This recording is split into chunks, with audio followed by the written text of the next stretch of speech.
ఉపరాష్ట్రపతి జగదీప్ ధన్కర్ రాజీనామాని ఆమోదం చేశారు ప్రెసిడెంట్. దాని తర్వాత ఇప్పుడు కొత్త ఉపరాష్ట్రపతిని ఎన్నుకునే ఎన్నికపై దేశవ్యాప్తంగా ఉత్కంఠం నెలకొంది. తెరపైకి కీలక నేతల పేర్లు కూడా వస్తున్నాయి.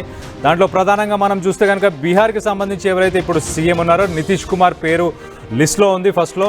సో దాంతోపాటు బీహార్లో రానున్న రోజుల్లో అసెంబ్లీ ఎన్నికలు కూడా ఉన్నాయి. ఎన్నికల తరుణంలో బీజేపీ అక్కడ సీఎం సీట్ని దక్కించుకునే తరహాలో ఈ వ్యూహాన్ని పన్నుతున్నట్టు మనకు తెలుస్తుంది. నితీష్ కుమార్కి ఇక్కడ వైస్ ప్రెసిడెంట్ పోస్ట్ ఇస్తూనే అలాగే ప్యారలల్గా అక్కడ బీహార్లో సీఎం పోస్ట్ని బీజేపీ అక్కడ ఎన్నికల్ని గెలిచే ప్లాన్లో ఉంది. సో బీహార్ నుంచి హరివంశ్ నారాయణ్ సింగ్ పేరు కూడా మనకు వినిపిస్తుంది.